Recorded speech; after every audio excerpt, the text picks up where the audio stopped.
Hi guys, ఈ రోజు మనం ట్రేడ్ చేసి దాదాపు ఫస్ట్ ట్రేడ్లో 40 పాయింట్స్ అయితే క్యాప్చర్ చేసాము. జస్ట్ 10 పాయింట్స్ స్టాప్ లాస్ తోని. ఇక్కడ చూడండి 23,250 కాల్ ఆప్షన్. మేము ఎగ్జాక్ట్లీ ఈ ప్రైస్ దగ్గర తీసుకున్నాము. 80 దగ్గర ఎంటర్ అయితే తీసుకున్నాము. 80 దగ్గర ఎంటర్ తీసుకుని జస్ట్ 68 మాత్రమే స్టాప్ లాస్ తీసుకున్నాము. అంటే 12 పాయింట్స్ మాత్రమే స్టాప్ లాస్ తీసుకున్నాము. తీసుకొని ఇక్కడ నుంచి ఆల్మోస్ట్ మేము 120 వరకు ట్రైలింగ్ చేసుకుంటూ అయితే మేము ట్రేడ్ తీసుకున్నాము. 120లో ఎగ్జిట్ అయిపోయిన తర్వాత మళ్ళీ ఇంకొక ట్రేడ్ అయితే తీసుకున్నాము. ఆ ట్రేడ్లో జస్ట్ 2,800 మాత్రమే ఇన్వెస్ట్మెంట్ పడింది. దానికి మీకు 1,000 రూపీస్ ప్రాఫిట్ వచ్చింది. రాగానే మేము ఆ పొజిషన్ కూడా ఎగ్జిట్ అయిపోయాం అనమాట. ఇలా ఈ రోజు 2 ట్రేడ్స్ అయితే తీసుకున్నాము. మీరు కూడా డిసిప్లిన్ గా ట్రేడ్ చేయండి గైస్. చాలా మంది డేకి 20, 30, కొంతమంది 100 ట్రేడ్స్ కూడా చేస్తారు.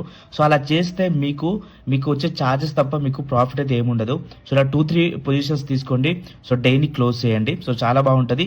అండ్ మీరు మంత్ ఎండ్ లో మీరు ప్రాఫిట్ లో ఉండడానికి ఛాన్సెస్ అనేది చాలా ఎక్కువగా ఉంటాయి. గైస్, మీరు ఎవరైనా సరే ట్రేడింగ్ నేర్చుకోవాలనుకుంటే నాకు DM చేయండి guys. Thank you so much అందరికి.